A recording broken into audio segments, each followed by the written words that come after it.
Salut à tous, j'espère que vous allez bien. Aujourd'hui on se retrouve dans une nouvelle vidéo pour une vidéo présente ton cursus avec Camille du coup, qui va nous présenter son cursus en droit à l'université de l'UPEC.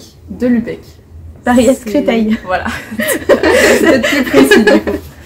Du coup la première question, tu as fait quelle série au lycée ou quelle option et c'est quoi à peu près ton parcours au lycée? Littéraire. Alors il n'y a pas grand chose à dire hein, globalement, juste littéraire avec une nette préférence pour le français et les langues, notamment la philosophie. Mais c'est vrai que rien ne nous prépare aux études de droit, donc je me suis dit que le mieux c'était de se diriger vers le littéraire, mais en soi beaucoup de gens en droit font aussi du scientifique. Et sinon en spécialité, en option art plastique, mais ça n'a vraiment aucun rapport. Vraiment, donc oui, non, aucune. Ouais, voilà, c'est ça. Okay, et allemand, mais l'allemand me sert peu en tout cas. Mais donc, allemand, c'était pas en option, non? C'était ta... Non, c'était mes LVA. Ouais, mais non, c'était ma LV1 du coup à un moment donné. Ok, d'accord. En terminale. Ok. Ouais. Et du coup, il y a pas de... je me souviens plus, il y avait des spécialités en L ou pas? Non, ah si, c'est vrai, il y avait spécialité maths. Alors j'ai pris maths en première du coup, parce que j'aimais bien les maths quand même. Et ensuite il y avait la LVA, donc langue vivante approfondie. Donc c'était juste de l'anglais approfondi, où on étudiait des textes et tout ça. Et mine de rien, ça m'a quand même aidé. Mais du coup, c'est ça, on avait 8 heures d'anglais par semaine quand même, 7-8 heures je crois. Ok. Mais du coup, les maths t'ont aidé aussi pour le droit ou pas? Oui, totalement. Parce que vraiment, et même la plupart je connais une fille du coup qui vient de S et qui vraiment me dit que c'est littéralement les syllogismes qu'on demande en droit. C'est presque des syllogismes mathématiques et avoir fait des maths, des sciences et tout ça, ça aide énormément à structurer sa pensée et à structurer dans certains exercices en tout cas. Pas dans tous. Dans un commentaire de texte, ça aide peu. Oui. Mais dans la pratique, ça aide beaucoup. Ok, d'accord. Alors, juste, il y a des bruits, c'est mes tortues. Voilà, je le dis parce que voilà, il y a des petits bruits. C'est pas des gens qui marchent dans mon jardin, c'est vraiment des tortues. Voilà. T'étais quel genre d'élève au lycée? Est-ce que t'étais assis tout devant à bien écouter? Est-ce que t'es un peu au milieu ou plutôt au fond de la classe? Non, assis tout devant. Toujours à écouter parce que je travaillais très peu quand même à la maison. Du coup, je me disais qu'autant travailler en cours, ça pouvait possiblement aider. C'était quoi à peu près ta moyenne au lycée? Est-ce que tu t'en souviens ou pas du tout? Non, mais pas du tout. Parce que c'est souvent une question que les gens posent beaucoup au lycée. Ah ouais? Savoir, ouais. Je sais pas du tout. Parce que, alors au lycée, je peux te dire ma moyenne au bac, mais. Au bac, peut-être, si tu veux la partager. J'ai eu assez bien. Moi, c'est bien, j'ai eu 13,80. Ouais, assez bien, c'est à partir de 12, je crois. Ouais, 13,97, je crois. Ok. Comme ça. 98 même. Enfin, je sais plus, en tout cas, j'étais pas loin de la mention bien. Ok, d'accord. Qu'est-ce que t'as mis sur Parcoursup? Qu'est-ce que t'as eu et comment t'as choisi le droit? J'ai mis très peu de choses sur Parcoursup. Alors j'ai mis j'ai mis que des écoles de droit. J'ai mis des facs de droit. Donc tu savais ce que tu voulais faire droit? En fait, lorsque je suis allée en L, dans ma tête, en seconde, c'était ou alors je travaille beaucoup les maths et je vais en médecine, ou alors je fais de littéraire et je vais en droit. Pour moi, il n'y avait vraiment aucune possibilité. C'était droit ou médecine, d'accord. C'est ça. Vraiment, il y avait. Ok, donc t'as choisi droit. J'ai choisi droit du coup. Et mais après, c'était pas non plus quelque chose que je voulais vraiment faire parce que c'est très obscur quand même et on connaît pas tant qu'on n'est pas rentré dedans finalement. Sinon, j'ai mis quoi? Des prépas littéraires, et des facs d'histoire. Mais les facs d'histoire c'était vraiment pour mettre quelque chose en fait parce que sinon je mettais pas grand chose. Ton dernier choix quoi. Ouais voilà. Parce qu'il faut mettre un truc non sélectif et je crois que le droit c'est sélectif non? Ouais je crois, dans certaines facs ouais. Mais en tout cas par exemple l'UPEC j'étais prise tout de suite. Ouais. Et après par contre du coup je sais pas mais par exemple pour ce qui est des autres facs il a fallu j'étais sur des attentes. Ok.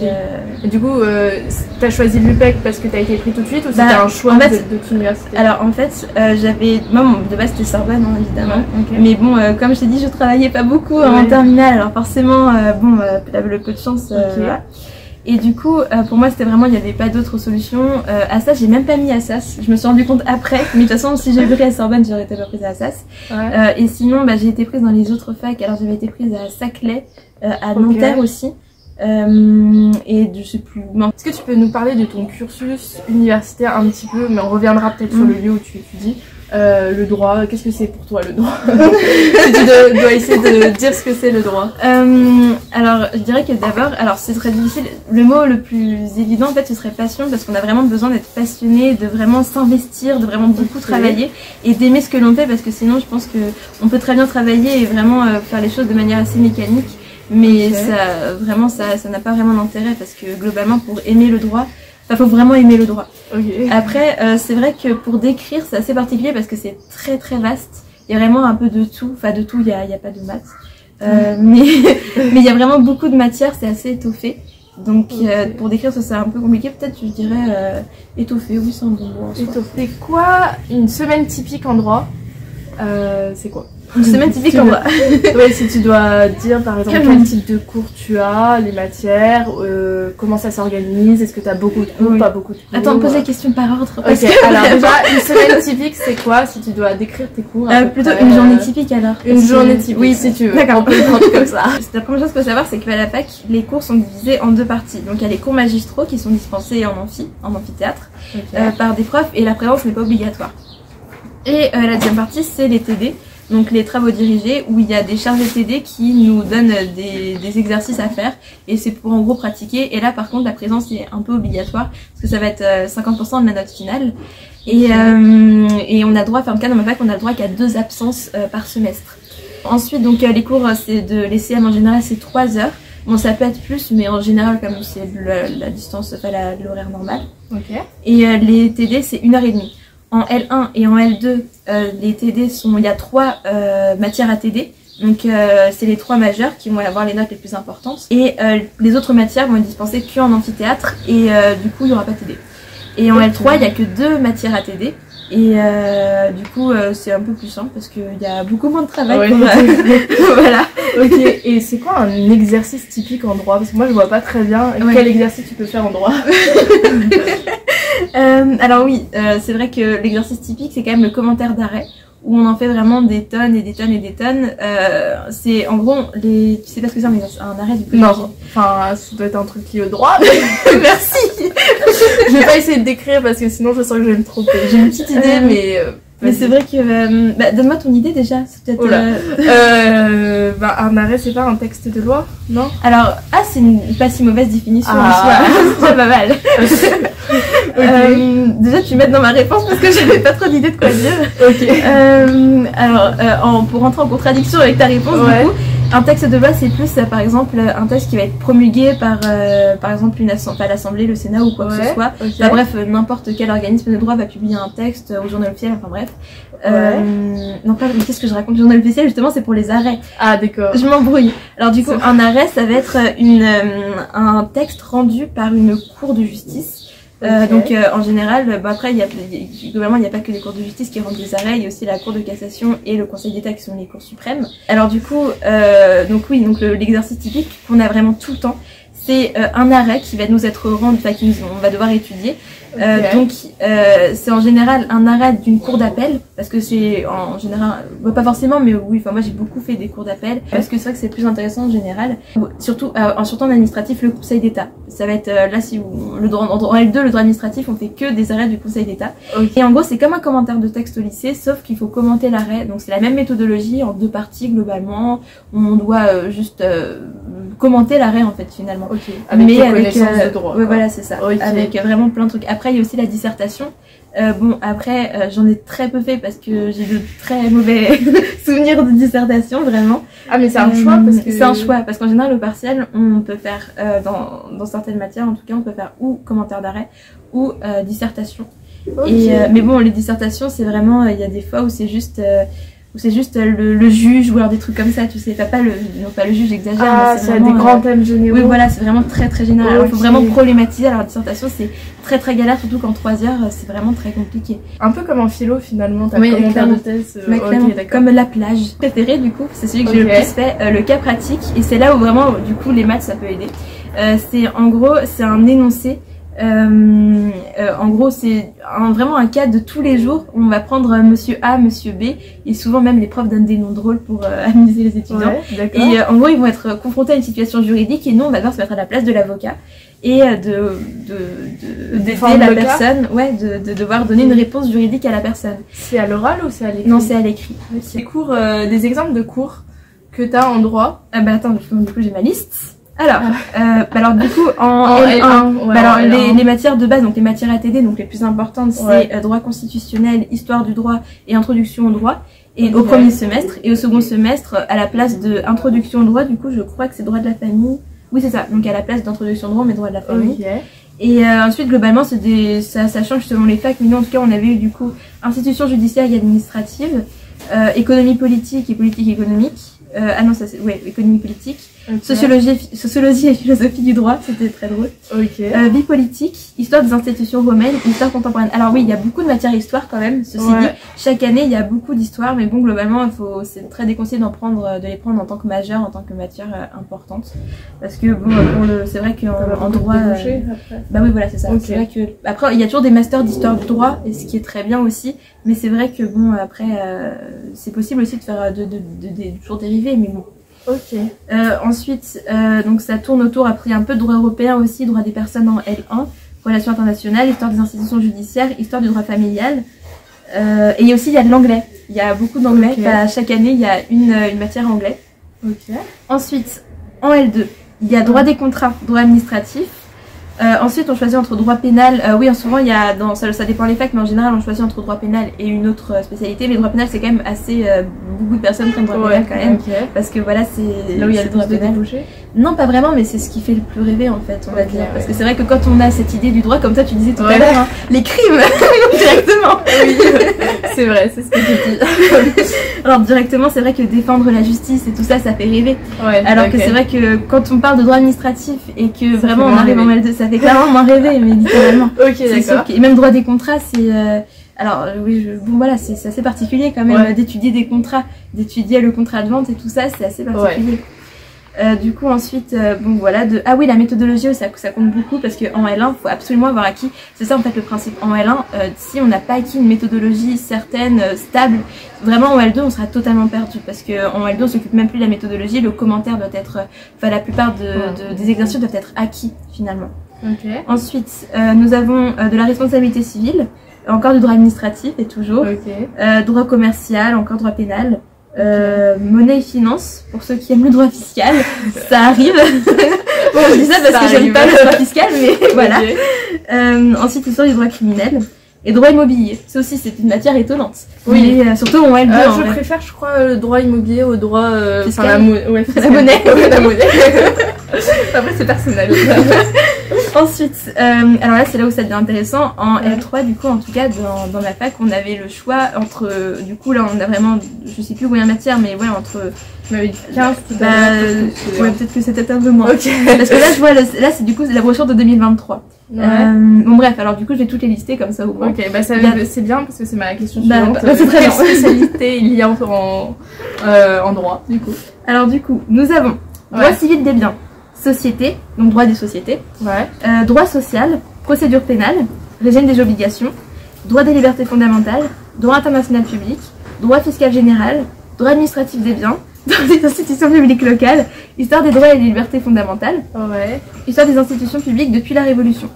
Et il y a aussi, évidemment, de l'informatique, parce que évidemment, en droit, il faut faire de l'informatique. Tu rigoles, mais j'ai une amie qui fait de l'histoire de l'art et elle avait plein de cours, genre, plein de trucs sur l'histoire de l'art, justement, sur l'art et tout ça. Et il y avait un cours, 1 heure, informatique. Mais vraiment, ça n'a aucun sens. Mais c'est pour passer la formation dans ces 2 îles, je ne sais quoi. Ouais, c'est pour que tout le monde ait un niveau acceptable, on va dire, d'informatique. Alors que globalement, alors ça m'a pas très peu servi, hein, l'informatique. Je vais pas. Aussi, un tableau Excel. Ça va. Donc, c'était ma question, est-ce que toutes les spécialités. C'est les mêmes pour chaque fac ou est-ce que dans ta fac c'est celle-là et dans d'autres ça peut être d'autres cours qui sont proposés? Alors il y a des matières qui sont vraiment qui sont incontournables comme le droit constitutionnel, tout le monde va y passer en faisant du droit, c'est obligatoire. Aussi le droit pénal globalement c'est incontournable, le droit administratif aussi. Mais sinon il y a pour les mineurs, enfin les matières qui ne sont pas ATD, en général ça change selon les facs, mais globalement ça reste quand même, il y a un tronc commun, donc c'est du droit, donc en tous les cas voilà, ça dépend. Certaines facs ont plus des spécialités, plus penchées sur le droit privé, plus sur le droit public, ça dépend des affiliations. Et maintenant, en termes de bruit, on a le voisin qui fait des travaux. Du coup, c'est quoi la charge de travail en droit? Est-ce que c'est fortement chargé? Est-ce que, en fait, la question c'est surtout, est-ce que tu dois beaucoup bosser pendant les cours ou est-ce qu'il y a beaucoup de travail hors cours aussi? Alors aussi ça quoi. Ça va dépendre, je pense qu'elle va vraiment dépendre de la personnalité de l'étudiant, mais en général quand même pour bien préparer un TD, En tout cas, moi je me rappelle que je passais vraiment 8 heures sur un TD de droit constitutionnel par exemple en L1. Okay. Ensuite ça a diminué parce que par exemple les premiers arrêts que j'ai pu lire, c'était vraiment je ne prends rien littéralement. En plus c'est des arrêts, il y a des arrêts de la Cour de cassation, je sais plus qui c'est la Cour de cassation. Enfin bref, il y a des arrêts qui sont écrits en lettres majuscules. Alors du coup c'est vraiment mais à lire c'est vraiment pas possible. Du coup c'est fatigant au possible, enfin bref. Et du coup, donc vraiment quand on débute, on prend vraiment le temps de bien tout lire et tout ça, donc c'est nécessaire de vraiment prendre son temps pour bien comprendre. En fait, c'est vraiment ça. La L1, c'est vraiment solidifier des acquis qui vont être appris pendant toute l'année. Ouais. Et du coup, donc en L1, oui, je passais facilement 8 heures sur un TD facile, sûr en tout cas. Parce qu'effectivement c'était les fiches de TD elles sont assez épaisses quand même, c'est par semaine et du coup après fur et à mesure des années ça réduit peut-être un petit peu. Alors en L2 non, en L2 beaucoup disent que c'est l'année la plus compliquée parce que voilà il y a droit administratif, donc le droit administratif c'est vraiment un gros truc. Mais sinon oui, le droit administratif oui, je passais beaucoup de temps aussi, vraiment c'était vraiment, surtout qu'en plus il y a beaucoup de chargés TD qui interrogent, pas beaucoup j'exagère, mais je suis tombée sur des chargés TD qui interrogent au hasard. Du coup si on voilà c'est ça, c'est sûr que si on avait préparé le TD, autant dire avant le cours et dire être honnête et dire j'ai pas préparé, désolé, voilà. Parce qu'on peut pas se débrouiller en TD sans avoir lu au préalable, parce qu'en général le TD suit un peu le cours magistral. Du coup, en plus, on n'a pas été au cours magistral. C'est un peu problématique. Ok, d'accord. Et du coup, en L3, c'est moins, c'est ça? En L3, alors j'ai beaucoup travaillé en premier semestre, parce que c'est surtout le premier semestre qui compte pour les masters. Au second semestre, j'avoue, j'ai plus laissé, parce que j'avais plein de trucs à côté aussi. Donc vraiment j'ai un peu laissé couler, mais le premier semestre alors du coup comme si on n'avait que 2 matières à TD, c'était plus simple, c'était vraiment le vraiment magnifique l'L3, on n'a que 2 matières à TD, même si bien sûr ils nous ont collé anglais en TD, je n'ai pas compris parce que enfin bon, normalement L3 on a juste anglais en CM, mais bon bref. C'était assez drôle d'ailleurs l'anglais en TD, c'était sympathique hein, mais en TD en plus. Et du coup par exemple en procédure pénale pour un TD je travaillais peut-être 5 heures, 5 heures. C'est beaucoup quand même. C'est beaucoup, mais en fait c'est que vraiment il y avait beaucoup, c'est très technique en fait, il y a beaucoup de matières qui sont extrêmement techniques. Du coup c'est vraiment chaque terme doit être pour bien être compris. On peut se débrouiller sans évidemment. Franchement on peut se débrouiller en étant un peu dans le flou ou alors sachant juste où on va y avoir des idées un petit peu peut-être juste des idées un peu floues et du reste. Mais sinon, pour vraiment entrer dans le vif du sujet, être sûr de ce qu'on connaît et de vouloir vraiment, par exemple, appréhender sereinement le partiel, il vaut mieux vraiment savoir que chaque terme, voilà, vraiment, parce que même mon premier cours de droit judiciaire privé, elle nous a sorti des termes que je pensais connaître et elle nous a dit mais non mais ça va pas du tout là par contre, hein, vraiment personne ne connaît, ça va pas du tout, on va falloir revoir ça. Par exemple, en tout état de cause, bah là c'est typiquement le genre de truc que je me disais mais oui c'est facile, en tout état de cause tout le monde connaît, et d'un coup elle nous sort ah mais non ça veut juste dire à tout moment de la procédure. J'ai fait ah oui bien sûr effectivement c'est évident maintenant quand vous le dites. Là où je dis que c'était un peu la jungle, c'est qu'on est un peu, c'est vrai, livré à nous-mêmes. C'est vrai qu'on doit savoir ce qu'on veut, on doit savoir ce qu'on va faire, on doit savoir ce dont on a besoin, si on doit poser des questions, quelle est notre méthode de travail et tout ça. Parce que vraiment, on est très libre, on peut ne pas aller en CM, on peut pas ne pas aller en TD, mais on peut vraiment, on peut choisir notre méthode de travail, enfin vraiment choisir comment travailler et tout ça. C'est assez dense le droit, c'est vrai que c'est très dense finalement quand j'y pense. Quand je raconte maintenant, c'est vrai que je me rends compte à quel point c'est dense. Quand on est dedans, on s'en rend pas vraiment compte parce qu'en soi, comme j'ai dit, il faut être passionné, il faut vraiment aimer ça, parce que je pense pas qu'en aimant pas ça, on peut s'en sortir quand même, mais en aimant pas ça, c'est quand même compliqué de se livrer corps et âme au droit. Même si j'ai rarement rencontré des gens qui soient passionnés quand même. À la limite, le droit pénal, je comprends. Le droit administratif, j'ai rarement rencontré des gens qui me disent ah mais la passion de ma vie, c'est le droit administratif. Mais du coup, t'en as rencontré des gens comme ça? Non, mais justement, alors droit pénal, oui. Droit pénal, ça paraît. Mais si, j'en ai rencontré aussi quand même une personne qui m'a dit je ne me vois pas faire autre chose que du droit administratif, c'est tellement, c'est prenant, c'est. Mais écoute, il en faut pas tous. Moi, par exemple, je comprends pas les personnes qui font de l'informatique, mais chacun son truc. Ah oui, bah j'imagine. Quelle est l'ambiance en dehors des cours dans ta fac? Est-ce qu'il y a des assos? Est-ce qu'il y a juste une ambiance de cohésion de groupe? Ou est-ce que c'est un peu chacun fait sa vie et il n'y a pas grand chose? Alors non, globalement, curieusement, du coup j'étais pas là avant, mais on m'a dit que c'était un peu moins ça. Mais l'année où je suis arrivée, c'était l'année Covid du coup, on a vraiment mis en place, les gens ont mis en place un Discord et vraiment où tout le monde partageait les cours et tout ça, parce que bon, c'est vrai que la plupart des gens n'allaient pas trop en cours en vrai. En CM, il y avait... Mais non, en général, t'inquiète pas, à l'UTC, il y en a aussi qui vont pas au cours, il n'y a pas de problème, vas-y. c'est vrai que les CM on file facilement. Ok. Et du coup, ceux qui y allaient taper le cours, ils envoyaient sur le Discord et c'était assez soudé quand même. Okay. Et c'est vrai que bon, du coup, alors les assos, j'en avais quelques-unes quand même, il y en avait 3-4, j'en étais dans une. Mais il manquait un BDE, alors du coup, j'ai fait partie de ceux qui ont créé le BDE, ouais. Et il n'y avait pas de BDE. Il n'y avait pas de BDE à la fac, il y en avait, je crois, à fac centre, enfin, tu sais, genre sciences ou je ne sais quoi, là. Ouais, mais il n'y en avait pas. Il n'y avait pas la fac de droit. Okay. Voilà. Alors, du coup, on en a créé un, et du coup, maintenant, du coup, comme le BDE s'occupe de beaucoup, même s'il y avait beaucoup de soirées quand même avant, mais comme moi j'allais pas aux soirées, je savais pas. Ouais, en fait, peut-être que c'était pas organisé de manière centrale, quoi. Oui, voilà, c'est ça, parce qu'en plus, ils avaient des réseaux, alors du coup, par exemple, il y a une association qui s'appelle l'apprenti juriste. Alors du coup, par exemple, quand il donnait oui, on fera ci, on fera ça, du coup, c'était que ceux qui voyaient le machin qui pouvaient y aller, du coup. Okay. Et du coup, moi, j'étais jamais au courant parce que de toute façon, je m'intéressais pas trop. Ouais, okay. Mais aussi, il y avait quand même des voyages au ski, il y a des trucs comme ça, des voyages d'intégration aussi. Et du coup, les gens, c'était franchement assez soudés. Et puis même, globalement, je rencontre quand même pas mal de gens qui aiment bien l'UPEC, même si globalement, c'est pas non plus une fac très animée. C'est vrai que c'est Créteil, donc forcément, voilà. Okay. Mais après, l'animation, c'est vrai que par exemple, au campus à côté, donc il y a quelques rues de la fac de droit, ils ont une mascotte. Alors je sais plus si c'est un castor ou un... Ils ont une mascotte, un animal quelconque. Okay. Et du coup, c'est assez animé, ils font des trucs assez, voilà. Mais sinon, en fac de droit, oui, c'est assez calme, en même temps, c'est le droit. Oui. Mais voilà. Okay. Oui, donc du coup, il n'y a pas vraiment de classe comme au lycée. Si, du coup, il y a les... Ah oui, du coup, j'ai oublié de dire ça, parce que pour les TD, parce que, alors, en L1, je sais plus combien on est, mais on doit être 1100 et quelques quand même, peut-être 1000, enfin, au moins 1000, je pense.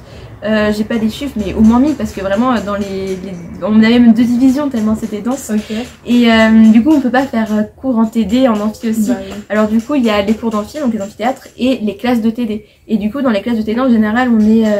alors, en L1, on est globalement peut-être 40. Enfin, j'exagère, mais on est vraiment beaucoup. En plus, moi, je sais pas, comme c'était l'année Covid, j'allais pas en présentiel, du coup, voilà, mais on était au moins 30, c'est sûr.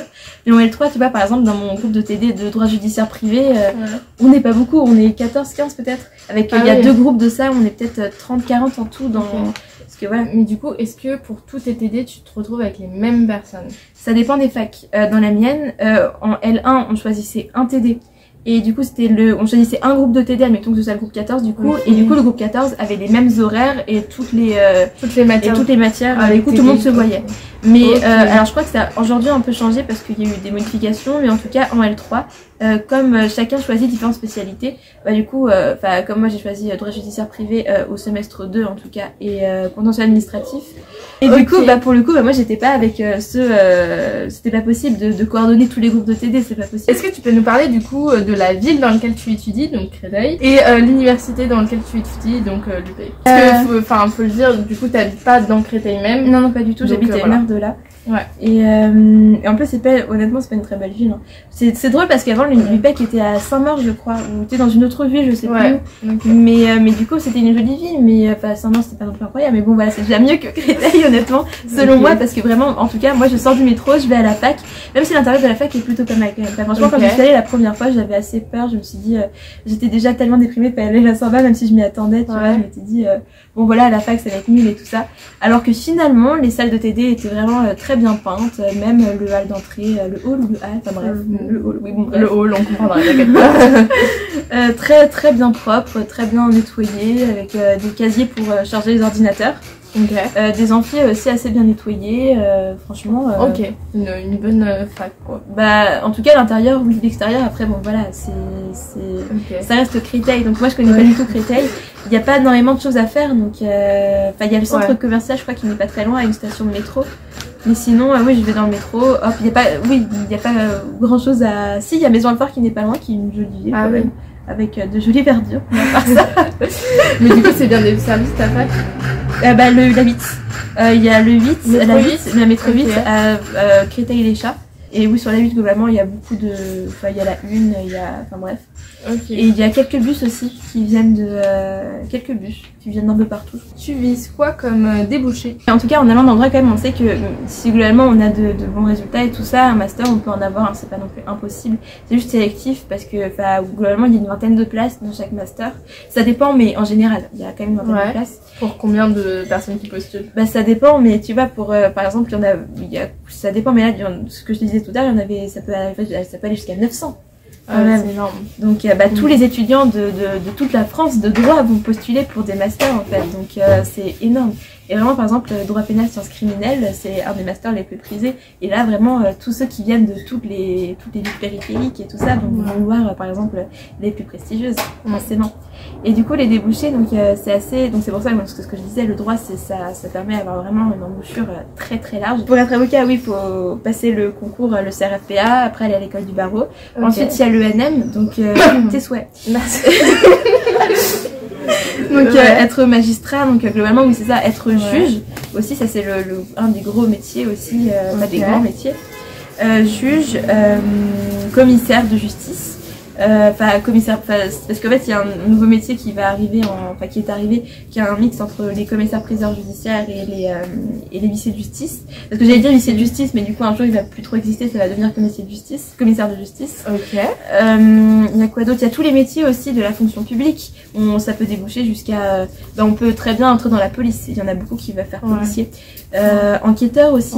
Enquêteur, tous les métiers de administrateur aussi. Oui, globalement, très bien dans l'administration, même, il y a du droit médical, donc... Ah oui, par exemple, je dis un métier, tu me dis si c'est bon ou pas, mais genre directeur d'hôpital, par exemple, est-ce que ça fait partie du droit ou pas du tout? Si, il y a des débouchés en tant qu'administrateur d'hôpital, en tout cas directeur d'hôpital, je suis pas sûre, parce qu'il faut être médecin, je crois. Ok. Mais en tout cas, il y a des juristes dans les hôpitaux, et il y a ceux qui sont affiliés, du coup, aux hôpitaux et tout ça. Ok, donc la grosse partie administrative des hôpitaux, de la fonction publique. Voilà, c'est ça. Ok, d'accord. Et du coup, toi, qu'est-ce que tu veux faire? Du coup, moi, je me suis orientée dans le pénal surtout, donc procédure pénale, dans le contentieux.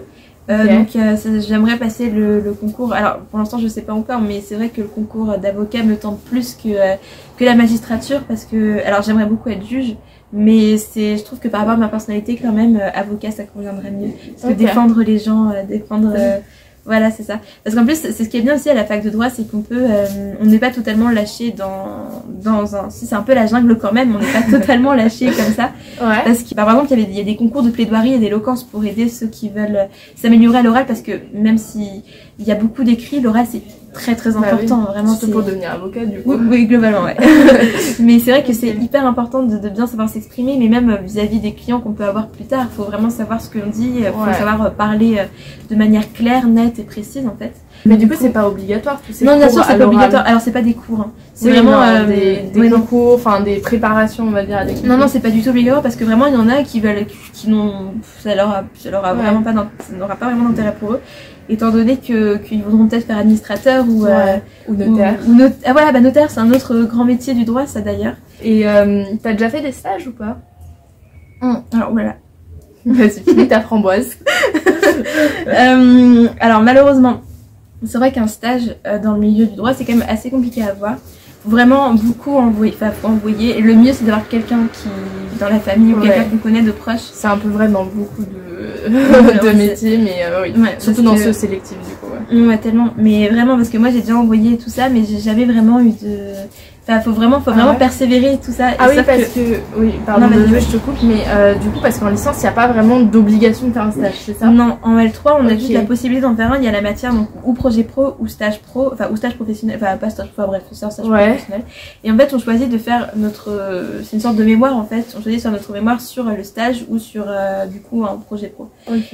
Et du coup, on peut faire un stage et c'est même encouragé. Mais après, le problème aussi, c'est qu'en droit, c'est vrai qu'on peut faire des stages en L1 ou L2 bien sûr, mais après la plupart des cabinets d'avocats et tout ça, ils vont peut-être plus rechercher des masters en général ou des L3.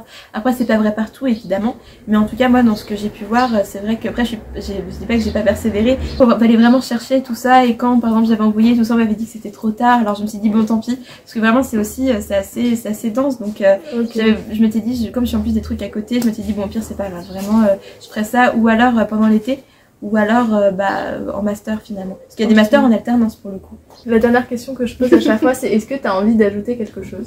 Est-ce que tu as un truc à ajouter? C'est vrai que ça dépend à chacun, mais c'est vrai que en tout cas, il faut pas se sentir obligé d'aller en cours magistral quand même, parce que j'en connais qui sont vraiment quasiment jamais allés en cours magistraux et qui ont vraiment bien réussi, vraiment qui étaient même très très doués.